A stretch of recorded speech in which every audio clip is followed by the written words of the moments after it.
Okay, so luckily, if you guys whoever's on the call, you guys get that full explanation. I'm not gonna redo that whole explanation, but I'm sorry, I can't post that other recording on YouTube. But anyways, um, just quick summary. AppSev is still doing well. I don't know if I want to release this, and then I'm showing off some couple of trades here, which is a quick um come back into retracement, internal sweep, transition, order flow completion, then the full break, and then the move to the downside. And then right now I'm currently reviewing this.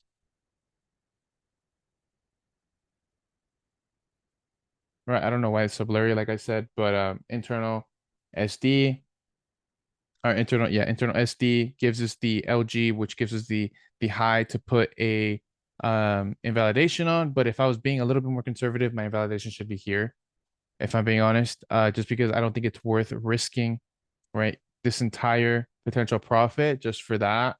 But ended up being a very nice trade here, right? About a 1 to 4, but based on my stop loss, is about a 4 point something, right? So very nice here. And the reason why I'm looking for the bearish scenario is because we are technically bearish. Where is this? We are technically bearish. We have the CBOS, right? We don't bounce him from here. So this is technically a bearish leg. We now have our buy to sell here, right? So we're coming to the POI, and then I'm looking for the transition internally to then take me to the continuation of the external direction, right? So any questions, concerns with these two trades? And yes, no? Any questions with this scenario, right? Or with this? Currently in the same situation. Any questions, concerns, guys?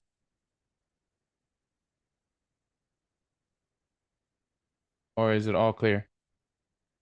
No question. Do you guys understand what I mean with the whole order flow completion thing here?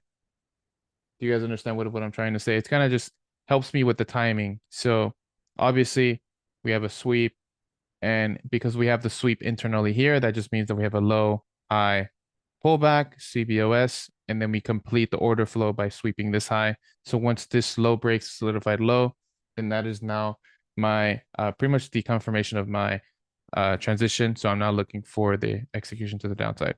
Hopefully that makes sense. But yeah, I do have one more scenario to talk about, and that was yesterday's trade. Something I've been wanting to talk about with the members is I'm trying to see if I can start to scale in more, if I can take more positions. I don't know if I brought this up to you guys last week, but I'm trying to see if I can start to take a couple more positions, look for re-entries, and kind of just scale my way into positions. And the biggest reason why I'm looking to even do that is because the one downfall, I would say one of the biggest cons with trading how I trade or trading how we trade is that we almost have to borderline be perfect to get a very good position, right? Which doesn't necessarily have to be the case because now, for example, if I look at this before, right, and this is also here another example of a sweep where we have the bearish range, but we still have the internal order flow completion. So technically, I could have been a little bit more conservative here. I could have waited for the break, which I'm going to show you guys here in a bit.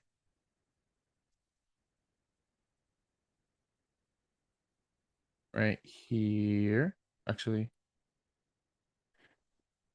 right here. So if I would have been a little bit more patient here, I probably would have been able to catch, right, a more conservative scenario, right? And what do I mean by that? Clearly, my entry is here because I'm looking at the M10, right? So I'm looking at this here, but if we look at the internal price action, it technically makes more sense to wait a little bit longer. Why? Because we do have the sweep here, as we said, but the internal structure is technically bullish. So you see a low, high retracement. So based on order flow completion, I have to anticipate this to still be taken, right? But it's only until it's not that then it makes sense to look for the other positions, and then that's kind of something that just deals with patience and just dealing with your rules, because I really should be waiting, right, until I get this break because it shows unwillingness. It shows internally because yes, we have an external bias, but the internal bias is still technically bullish. So I have to kind of see if I can wait a little bit longer and then look for the move. Because even here, right, once the full confirmation is set, I don't necessarily have to wait for POI. Like my POI was on M15, if you guys can see here. All right, these guys are being annoying on the Discord. Give me a sec. Um, so my POI came from M15 wick, as you guys can see here. This wick took out previous candle wick highs, and then it closed bearish. So that whole area was a potential reentry zone. But really, this is the highly conservative zone, right? If this is the high conservative zone, then I can potentially use this as a high probability scenario. But if I'm looking at the aggressive entry and then I'm looking at the conservative entry, then it's also a reentry, right? So that's why I quoted it as that. And it actually is relatively the same risk to reward because it is a solidified point since it broke structure or it broke this low. So even at the same target, I actually get right a little bit lower of the original RR, but I get a higher probability scenario, if that makes sense. But anyways, right, we got the transition, and even then, I still probably could have just used a regular fib and just 70 and invalidation, right? There's nothing wrong with that there either. But then from here, my first scenario, right, that reentry could have been one, but then once I woke up in the morning, I saw that I had actually gotten my full TPs. So I was just kind of looking to see if I can get another reentry, or if there was another opportunity, and there was one here. Why not based on this POI? Because technically, this POI can be taken, and it could just be the solidification of the high to low. So then this could continue lower, right? And then if that's the case, that I could even argue that I can come hit that 70%, right? So I can't really just take the position out of here because I still have the potential of here. And the invalidation of this POI is not the invalidation of the entire bias. So I couldn't justify just entering here, right? So if I have a reaction to the POI, then I have the break, then that solidifies the high. So if I take a position here, then now I have an invalidation here. You get what I'm saying? So that would have been another potential reentry. But I'm mind you guys, I'm only in the original. I'm starting to just test this out. The reason why is because there's many ways to go about reentries.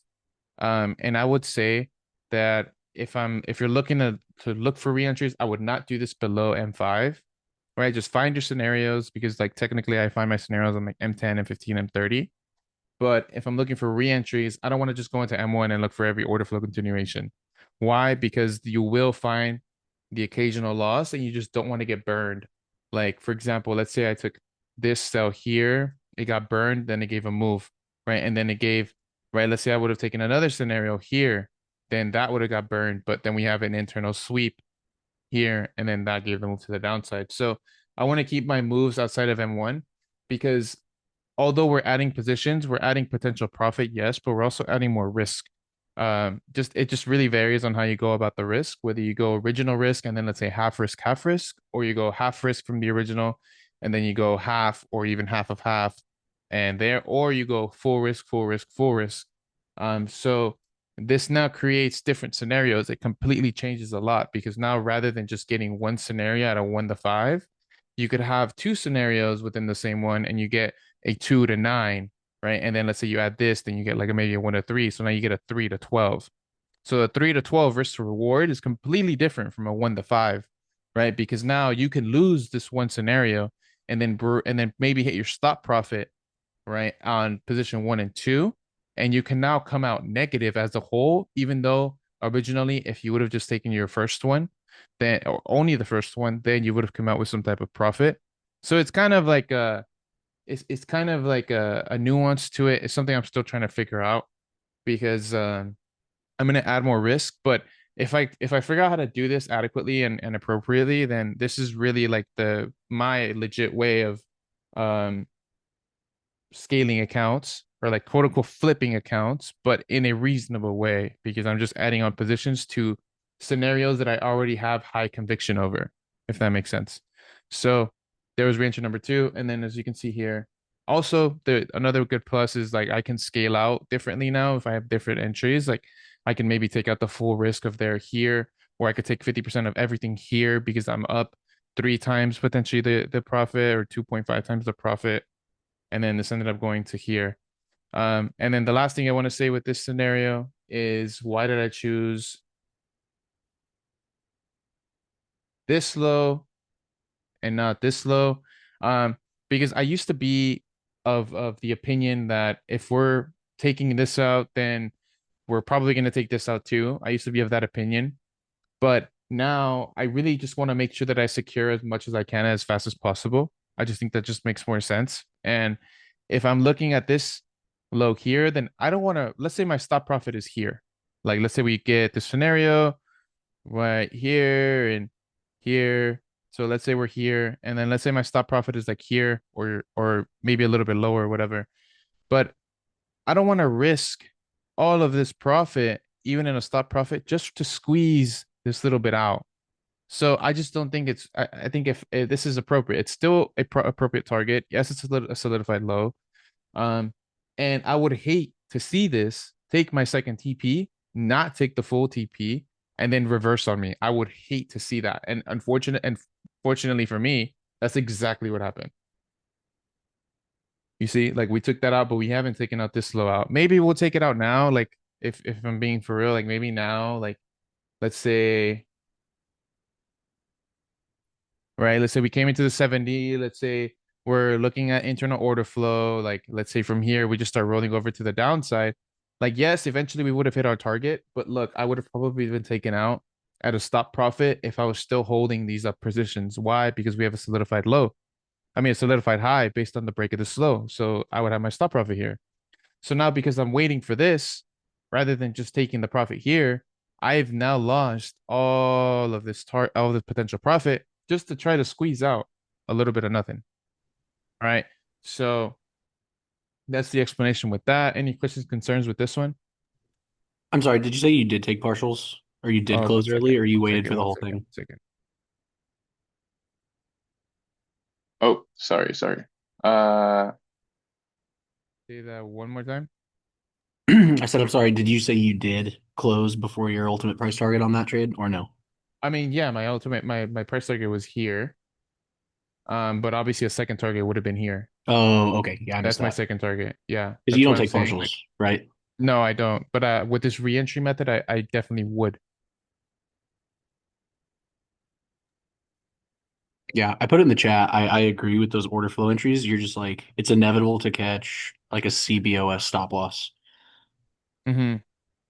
And but that's because we're dealing with different levels. Like for example, if I'm dealing with an M30, M15, let's say like a minor intraday, major intraday type of move or for direction, and then I'm looking at ranges for that, then M1 is 2 to 3 levels below that. So like if even if you take a loss on an M1, a reversal BOS on M1 is a CBOS on M5. You know what I mean? Just like a M5 CBOS is probably an M30.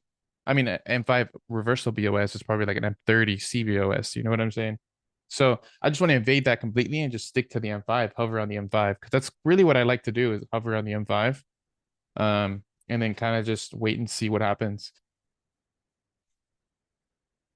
Because if I'm on M1, I'm gonna be very like I'm gonna be very attentive, and I don't want to make silly mistakes. But if I see something on the chart, then I'm gonna take it. But my M1 bias may be one way, but it could deviate away from the timing of the M15 because that's where I'm really looking for direction and sweeps and stuff like that.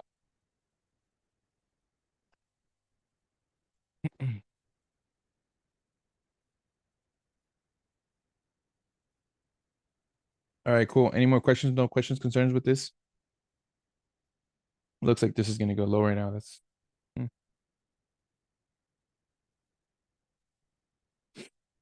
But yeah, no trade. Doesn't seem like there's any scenario. It's too choppy. But yeah, no questions, no concerns.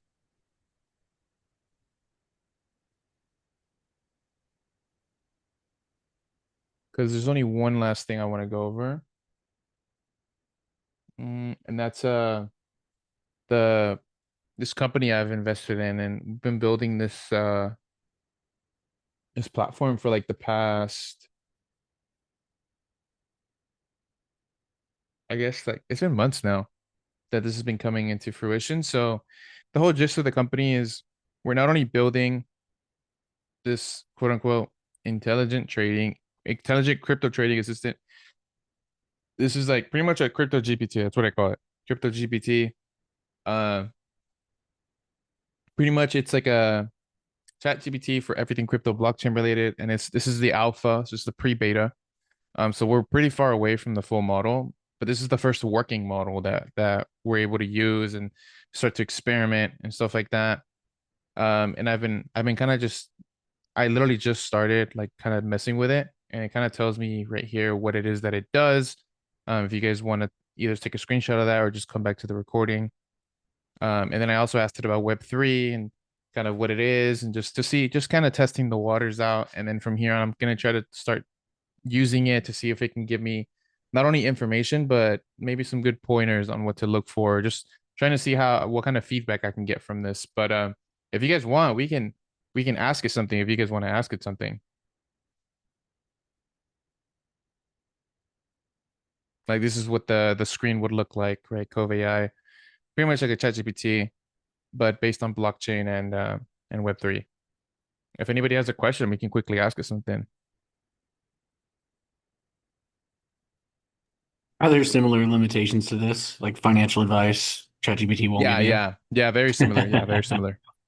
You have to, bro. It's a compliance thing. Yeah, yeah, yeah. Yeah. Um, but the whole gist of this company is the GPT is cool. But really what we're looking to do is like trying to find partnerships with like brokerages and different feeds and stuff like that, and then kind of just make this like an ecosystem where you can not only find information, but you can also buy it on the spot based on the best pricing with the best fees at this current moment. Um, but really that's just kind of like to the wallet side. It's supposed to be like a wallet. But even though it's just a wallet, obviously wallets make money based on transactions and all of that. But the wallet's only the foundation. What we want to do is build a Web3 ecosystem around the wallet because we can't necessarily control the money. Like, for example, tokenization is becoming big. Like everything is going digital from identities to cash, to assets, right? And although we can't control that money, we can control where you can store that money. And that's kind of like our general idea is build the best possible wallet we can possibly build and then build an ecosystem around it, around Web3 to pretty much just create like a one-stop shop for everything blockchain crypto related. But yeah, there's still a lot to go with this. A lot to go. But if this works out, which when it works out, my bad, it's gonna be a very big thing, in my opinion. Mm. Is the trading agent working yet? Yeah, I mean it's gonna give some basic TA, bro. It's basic TA, like um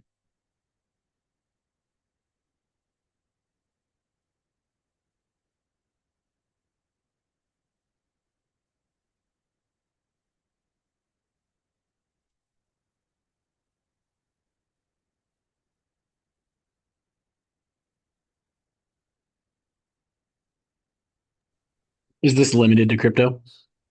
yeah, it's only crypto right now, crypto blockchain. I mean, it's only gonna be crypto blockchain because that's the point of the whole platform. Like we wouldn't use this for stocks. It's like kind of outside the spectrum.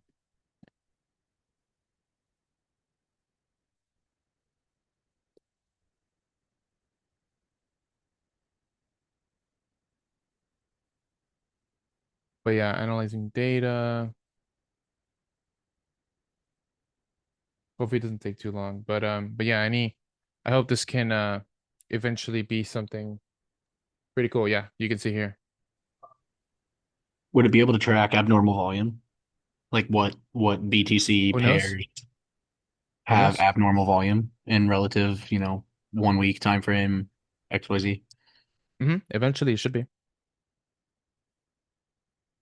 Can ChatGPT do that with stocks right now and stuff like that? I've never used ChatGPT for stocks. Why? Are you like have you never used any AI? Not for not for that. Like you said, there's that gray space in what they can and can't say, and I just don't want to waste Mhm. time trying to word It's things to it's where not a they can waste of time, say it. trust bro. It's not a waste of time at all. It can help you. Like the cool thing about like AI ChatGPT is it's kind of bound by what you can ask it. So it's really as efficient as you are at asking questions.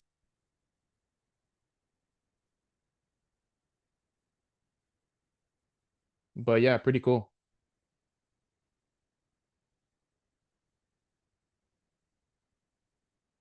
But yeah, it uses very like traditional concepts and stuff like that. I'm more so I still need to figure out how I would go about using this, which is kind of like for me the big thing here is maybe not necessarily crypto related, but more so like here.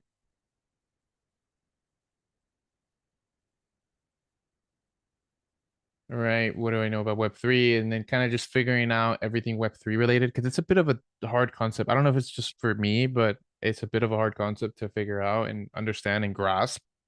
So I kind of want to use this for that matter and learn how to use this, how to apply it, and then maybe see how this can help me in everyday life, work, projects, etc.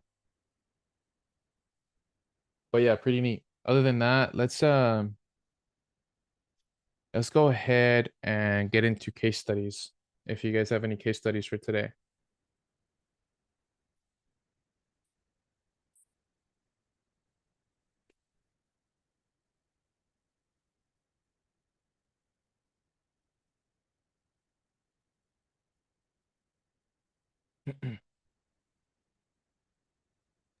I guess while you're pulling up scenarios or case studies, what are you using? Have you used ChatGPT for analysis on I'll pairs? use it for not for analysis, but I use it for everyday stuff, like getting Yeah. For everyday stuff, information. I use it all the time. I'm just saying, like, Hmm. in specifically Oh, for to the trading, not market. really. Yeah, Not because really. like I said, it's limited. I don't want to waste time wording my questions I mean, so it's helping me specifically that build it can give this. me an answer.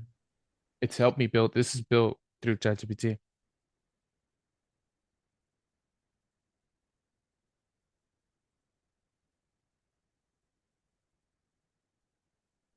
So that's how I'm building all of my indicators and stuff too. Like not the sweeps, the signal alerts thing I'm making. That someone else is making that, but like this indicator in and of itself, like I made it all through ChatGPT. Like I kind of just once I finish the ebooks, that's really what I'm not really using the I use ChatGPT for to make the fundamentals ebook just to add info to it. But like my other books, I don't really use ChatGPT for it. Excuse me. Oof. Um, but once I finish all those ebooks and my cheat sheet and all of that, then I do want to complete this. Like I want to have like a table here showing all the levels of structure, and then maybe you can highlight some of them, and then it tells you like what bias is for each one, and you know what I mean? Just something helpful here. And then I do want to release like the sweeps model later on, but like as for like finding analysis, like I wouldn't be able to use ChatGPT unless I built a GPT with all of my rules, which is also like something I have that I would like to do later on, but that's a pain in the ass. So, like I'm not gonna worry about that till everything else is done. If that makes sense.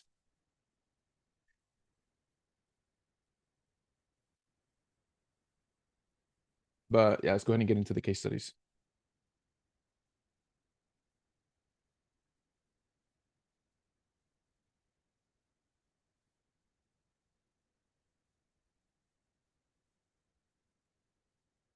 Okay, this is bullish. So I would be looking for potentially continuation buys. Um, I guess it just depends on what the external is here, because technically, like this is bullish just based on this. My sell to buy is here, so like this is my entire buy region, if that makes sense. So if I'm looking at now internally, this is CVOS, CVOS. Then if I'm looking for a sell, then personally I can't take a sell, maybe until once this is swept. If we hit this break and then we break here, then I can look for a sell. But I can't look for a sell here because technically I'm still anticipating after this sweep of this slow for this to still be bullish, if that makes sense. So I don't like this sell. I don't like these sells at all, honestly. I like you're kind of fighting momentum here.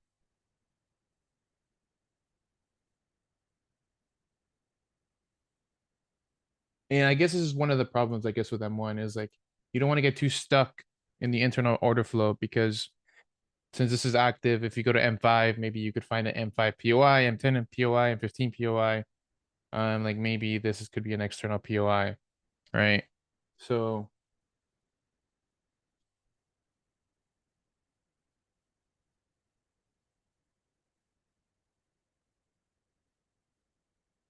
risky, yes, risky. Yes, it is risky because we do have a low high retracement, but we have order flow disruption here. So I'm not opposed. I'm not opposed to this, but we do have high momentum to the downside. And I would hate to see this sweep low, high, retracement, break, and then we have a transition. I would hate to see that. But I think this could be a little early. I would wait for maybe another confirmation or another transition internally to then justify the move to the upside here. Nice. See, so yeah, so if I would have waited for that confirmation here, like let's say order flow disruption, then I would have been wrong, or I wouldn't have been able to catch a scenario. So this is good. Very nice here. So where was your conviction here? Was it on the fact that you had to sell to buy, or were you just focusing on the external? Like, what was your conviction here? I was focusing on the external because I was Mm-hmm. just looking at. Can I draw? Mm-hmm. I was just looking at this external bias, then I was still looking at this is still bullish, more like a continuation BS here. Then if Mm-hmm. this is a BS, this looks more like this transition the whole to the bullish side. So then this become an invalidation for LGC. Mm-hmm. So that was what I was looking at. Okay, nice. And then you just kind of waited Yeah. So for, the so this oh, is your solidification here of this though. yeah, yeah, That's good. exactly. That's very good, bro. Very good. So the other sub sell was just from here, because I was looking because we took a major high currently on gold. So I was looking at Mm-hmm. this more like a major high. Then this might look like a sweep to sell Mm-hmm. all section here. That was why I Mm-hmm. sold when I sold sent previously. So to just Mm-hmm. so that's why I Mm-hmm. Mm-hmm. I think I would have been a little bit more patient on that one. Just because this internal is still bullish. So until that bullishness, either you complete, then sweep again, and then you get the transition, then I would sell. Or if you get like order flow disruption here,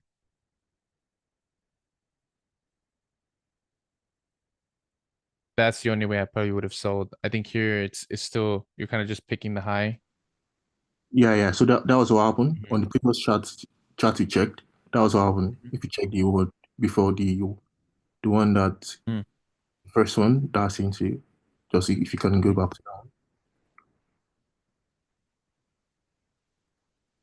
No, no, This one, this that's this one. next one, the next one, the first one. So that was what happened here. Mhm. That was disruption here. That was what I thought. Then reaction, then it failed. So I saw this as a CBOS, then more like a bullish continuation here. Then it failed. Mhm. I tried to sell here to continue lower. Mhm. Mhm. Which is fine. That's justified. And then, but the real thing is now is what happens after this, because this order flow is meant to conclude or to take this out. So once this occurs, it's just you have to measure the reaction here, and then this should be the reasoning as to whether you exit or not. Because if we technically, as of this back, you're right. You're 100% right on everything. But once this liquidity is taken, now is really the question of what's going to happen here. Because since you're bullish, yes, there's a break. So you could even argue that there's a um right a bullish range and an external bullish move. So this could be a sweep, and then this would be the buy. And then you would aim for TP1 here, TP2 here. Yeah. Mm-hmm.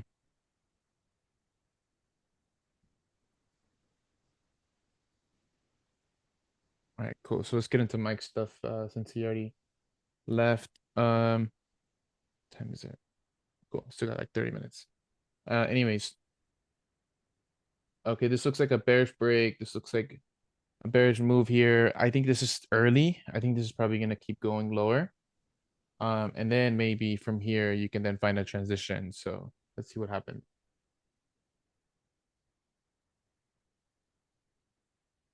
Okay, so it did okay, very nice. Damn, I'm 0 for 2 today, guys. I'm off today. 0 for 2. Okay, this makes sense now. It's not bearish. Okay, it's not bearish, but it was bullish, CVOS, LGC, coming to sell to buy. I just do think this is still a little aggressive, but this is still good.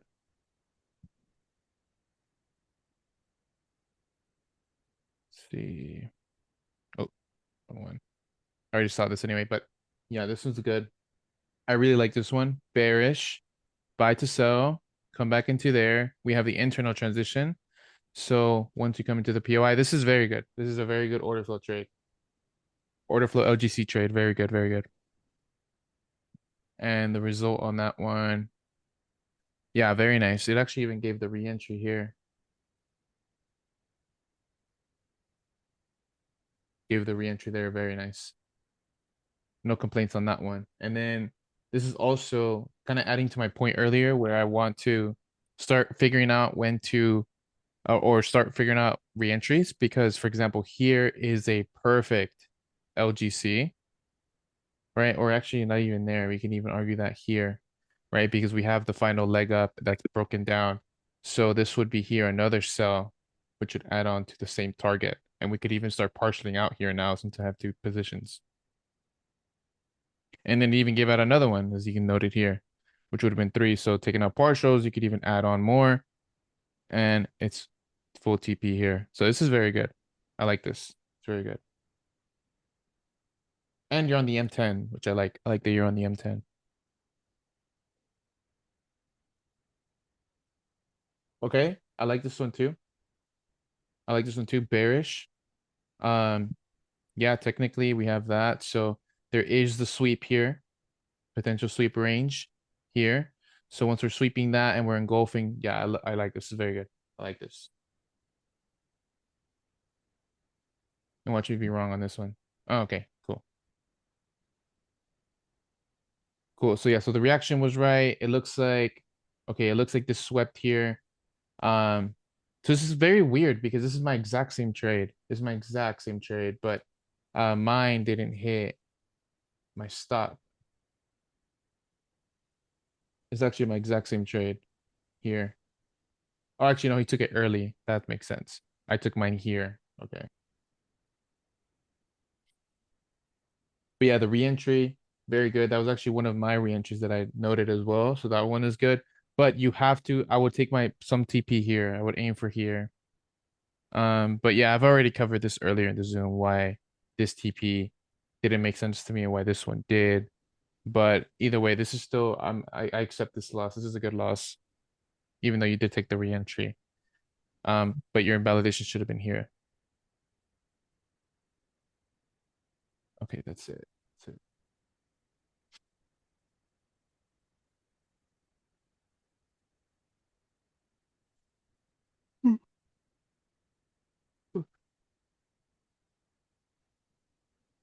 Okay. Continuation. Nice. I like that you're tracking these too with in real time. That's good. I like that you're tracking these. I like it. I just don't know what model is being used here. I don't know what the model here is like. Why here? That's my only confusion.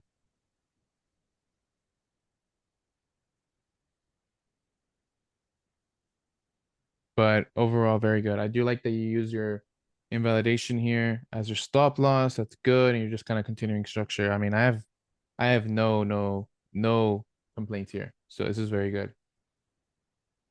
I would just like to know what your reason for entry was. So I think so. What happened was we were kind of bullish here. Then we had this continuation because I know that we already bearish here already. So that Mhm. confirmed continuation bearish. But I was not seeing anything here. So I just assumed that I just assumed that yeah, if we're supposed to be bullish, we should be bullish from this side. More like a reaction here. Okay, I see. Mhm.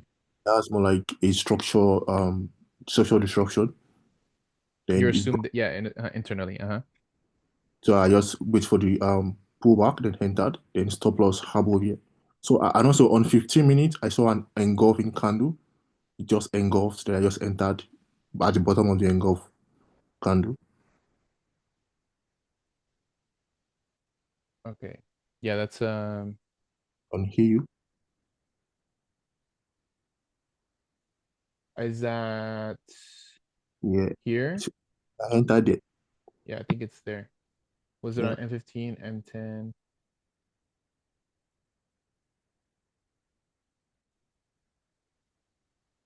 Oh, M30 here. yeah. So I just Yeah, it entered was the in M30 engulfing there. Yeah, I like that. I like it. It's good. I like that.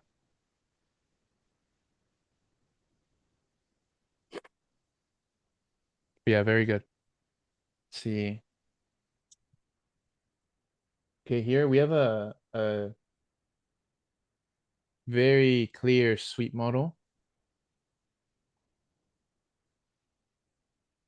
where I like that. Yeah, so this is another example. Is this yesterday? This was yesterday during Asia? Or no, this was not. No, this was not yesterday. This was 2 days ago. Or was this during eight? Or was it New York or London? Yeah, When was it's this? like Asian fish. Okay, cool. This is a Look, kind of what I look was at the talking about next earlier. next one. Oh, you posted two. Okay, 1 second.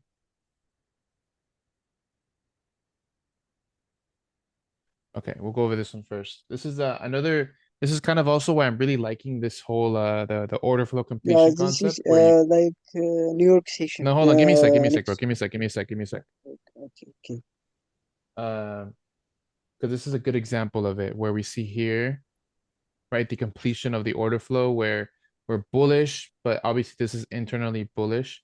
So you wait for the CVOS, and obviously this is then completing the high, and then once that breaks, that is to me, it's going to become honestly, I could already see it now becoming a very big A plus component where you have the order flow complete, then break, and then you kind of have right, let's say sell to buy, a buy to sell, sorry, and then whatever entry you take, as long as your invalidation is there, then yeah, this is overall very good trade, though, bro. Very good trade. But yeah, continue.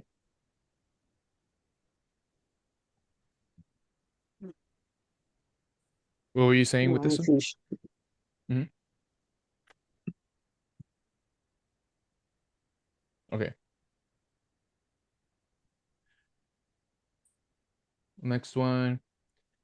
I like the second position a lot just because of this. So I'm assuming this is bearish, correct? Mm, Yes. yeah, the that's is like a bullish structure. Hmm. So this, but before this, it was bearish, correct? It was the big move to the downside. So that's why you were assuming to Mm, be bearish here. With TP yeah, here, this is actually very good because at the time you have to assume that. But then yeah, I like how you transition here because now we have sell to buy, and we technically have a structure break, so it solidifies the low. So then this sell to buy is like kind of your area of interest. So that's very good. You're actually very good with your POIs, bro. Very good. And I like your invalidations.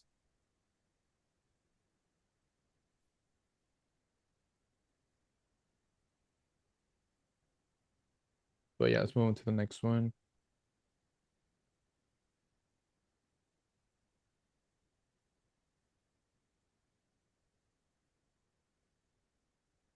Okay, this is good. I just don't see a POI. Okay, I see this now. You're using the M5 wick. Okay, this is good.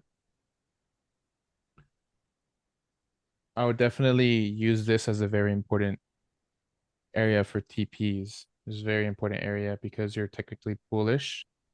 So I would hate to see this sweep and then give me the move.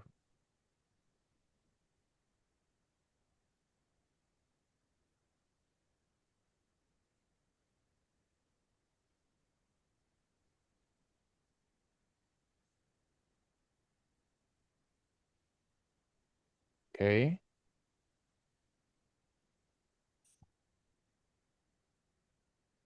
There we go. Okay, so yeah, that hit break even came into this. But yeah, I think this is not gonna work out. That looks like weak order flow there.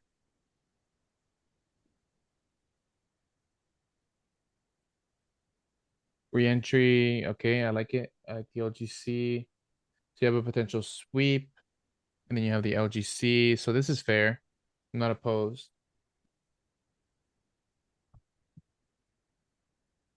And yeah, that one ended up working out. So that's very good, bro. I like that. I like that. So as of here, technically, I can't be bearish. But once you wait for that transition that you did, and it's very nice that you're seeing these live. This is actually very good as you're seeing these live. Once you see this importantly, that is like the high conviction move.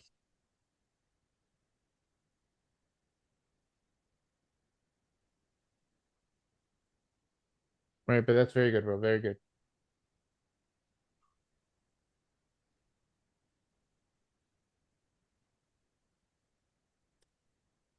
So that one was up here, right? Or was that up here? Was that here? Yeah, yeah, up there. That was the Up first. here. Mm-hmm. Yeah, so that was the first entry. Then I took my my um my TPA, and I saw a pullback. It's more like a bullish, a bearish Mm-hmm. pullback So it completed. Mm-hmm.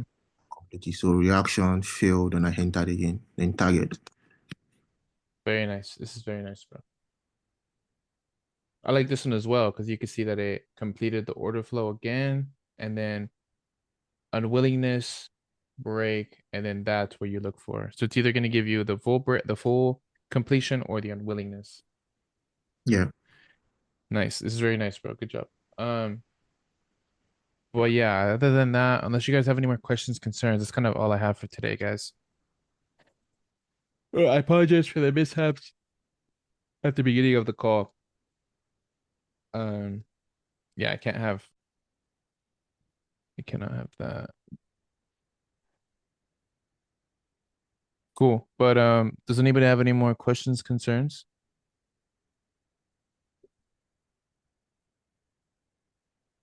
Fredo, I have a question. Did you Mhm. think, you used to talk about timing and timing. Do you think timing is very important when it comes to taking an entry, or Timing in because terms of what? timing in terms of London timing, New York timing, overlap timing? Yeah, Do but you, for what? For entries? yeah, for entries, do you think that Mhm. actually validates a POI? Maybe normally your trading section is overlap, London and New York overlap, then you see Mhm. something that makes sense to you. Do you think, like, what's the foundation of that? Do you think that actually mean anything? Do you think that actually supports your bias, or does support or give much more confluences to your entry? Yes, because the thing is, bro, is the lower you go in time frames, the more specific you have to be. Like if I'm, and by lower I mean swing and then scalp, and then obviously low specificity to high specificity. So if I'm a scalper, right, because I'm dealing in lower time frames, then a lot more stuff has to click at a certain time, right? Whereas if I'm swinging or if I'm major intraday trading, like let's say I'm trading based on the H1, then no, the timing doesn't really matter as much. As long as you're using the same concepts in terms of like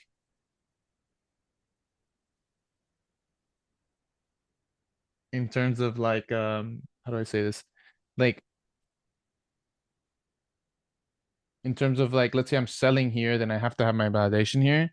Then if I'm trading on H1 and I'm looking for the same stuff, or maybe I'm looking for this target here, like let's say I'm looking for something like this on H1, then the timing doesn't really matter. I can really just set a limit.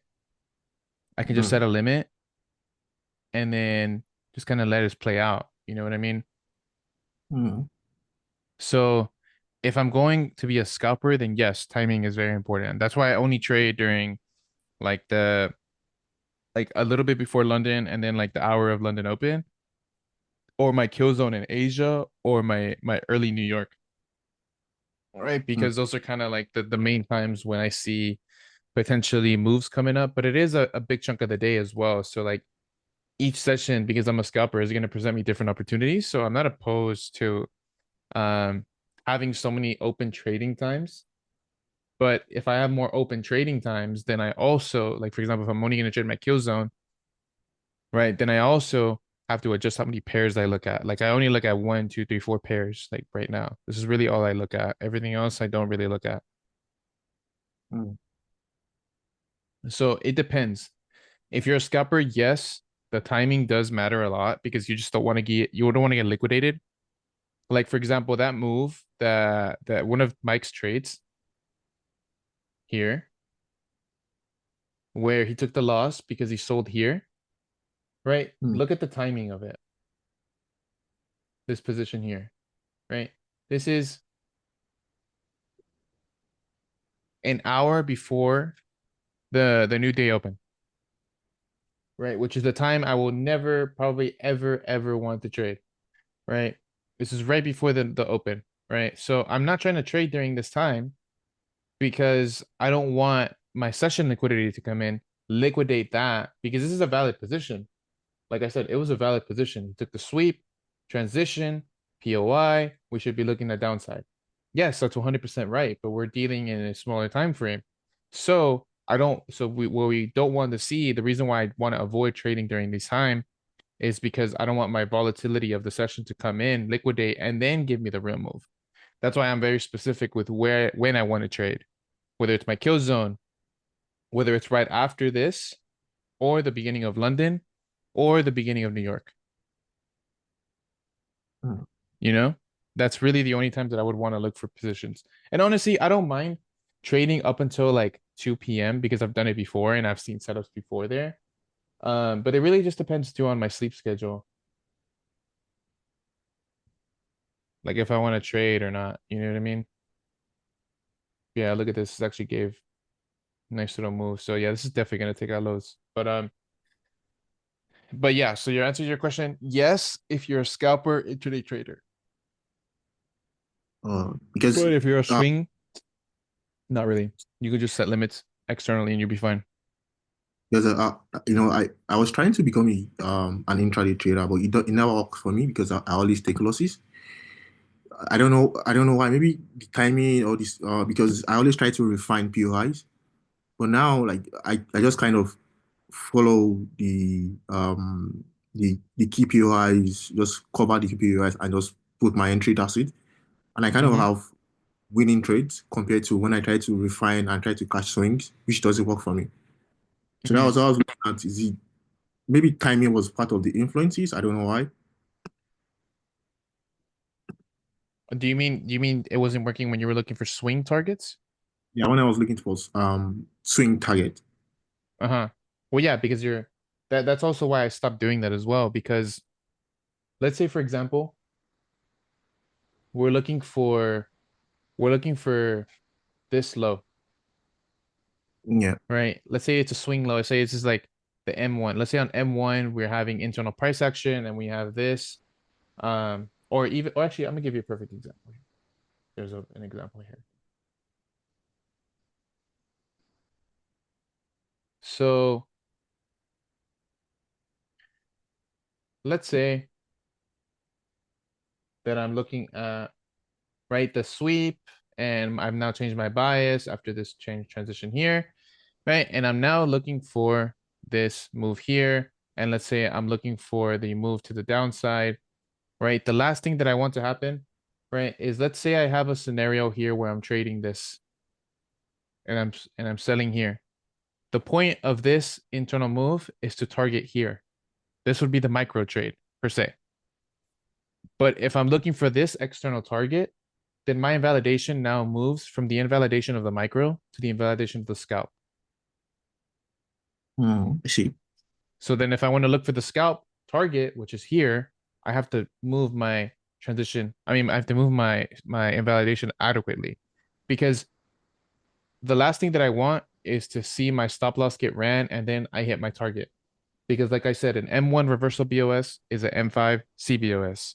And it's just like an M5 reversal BOS is like a M15 CBOS. You know what I mean? So you need liquidity from one way to go the other way on an external time frame. So you're in. So that's why the models, if you really think about it, the models are pretty much situations where the core rules fail, right? Like the OFD model is pretty much when you have the POI, it reacts and then it fails, right? Because we know that a POI, if it bounces off it, we're supposed to see it continue. But that happens more often than it doesn't. And when it doesn't, it's really effective to go the opposite direction. So the OFD model, in and of itself, is a false POI. It's a failed POI. It's a concept that failed. So the same thing applies to like the sweep model. It's a breakup structure that failed, right? So when I understand that, then I know that if I'm looking at a swing target from a scalp scenario, my scalp can fail and my swing target can still be hit. Does that make sense? Yeah. So that's why I'm always saying internal model, external target, not internal model, external target of external target of external target. Like I'm not gonna look at the seconds time frame for an entry here to then aim for here. But I am gonna look at the M5 and see if I can get like a good entry here because my scenario was from M10. So my validation was there. But I'm positive that in M1, there's a lot of scenarios in here that failed. That's true. Because you need that to fail to have then the liquidity to go the opposite direction on the external time frame. Does that make sense? Yeah. Yeah, it does. Because I noticed that the moment, for a very long time, I was chasing high HRR and trying to Mm-hmm. catch entries on 1 minute and seconds time frame. But I noticed that I have too much losses. And and I was leaving 1:5, 1:4, 1:3 on the table to cover those losses. I just want to get those bigger R. At the end of the day, I Mm-hmm. end up. But when I started to adopt this approach, I kind of see that I have 1:3, 1:4, 1:5 consistently, which I have less losses, which kind of favor my bias and my psychology. Mm-hmm. Which justifies the timing that you're putting in, like the time into the transitions and all of that. And if you want to replicate that now, in terms of like if you want to do it from a swing POV, you got to look at it now from a little bit of different POV. Like for example, in this scenario here, it took like an hour, 2 hours to give me the move to the downside that I wanted, right? But if I want to do this now on H1, H2, H3, this is gonna take like a day or two, So now we got to look at it in terms of how many candles is it taking on average to see my TP get hit, and then you can replicate that into the H4 because sometimes I will find it a bit hard to find moves on H1 because look at how many candles I'm looking at here versus look at how many candles I'm looking at when I'm on M5. That's true. Way more. So if I want to have the same results, which I can because markets are fractal on H1, then I need to have the same amount of candles open. You see what I Mm, mean? yeah. So I just trade on the smaller time frames because that's what I'm used to. Whereas now if I'm trading this on the H1, then it's different in terms of time. Like how long am I waiting to find a position? How long am I in a position for? How long am I waiting for a position to go into profit, etc. But it's Yeah, I still the see. same concepts, you know what I mean? So yeah, I hope that answers your question. I Yeah, this just is think probably gonna hit TP here. um the the goal I sent earlier just stopped me out, then went down. Mm-hmm. Like, Perfect example. It has to fail. Something has to fail to then give the liquidity for the opposite direction. mm, Right? Like internally bullish. Once this fails, cool. Um, this is cool too. But also here we have the liquidity sweep. Liquidity sweep. So it's funny because look at your real entry could have been right after that.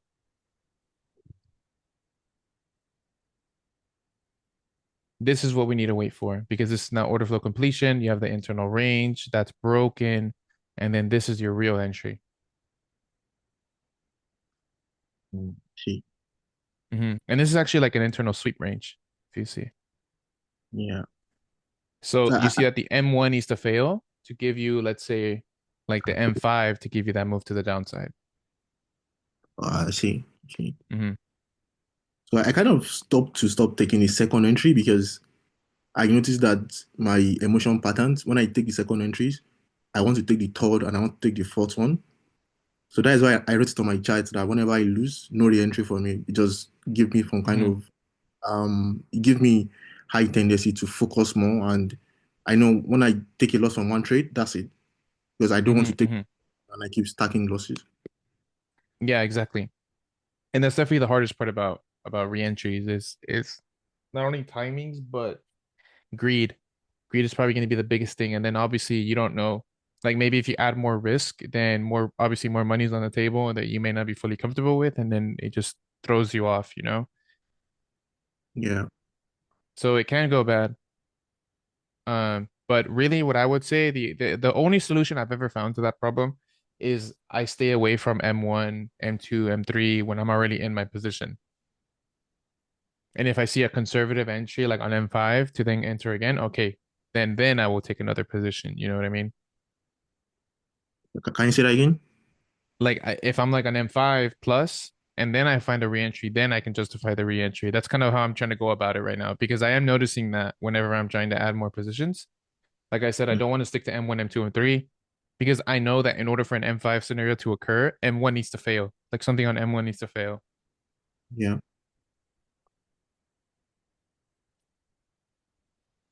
But yeah, any more questions, concerns, guys, before we wrap it up?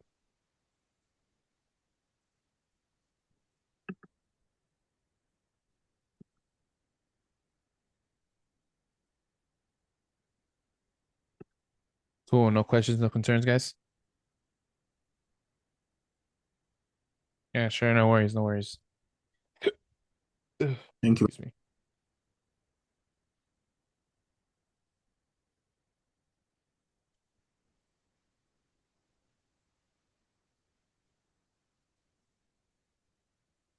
Cool, guys. Appreciate you guys hopping on. I'll see you guys next week.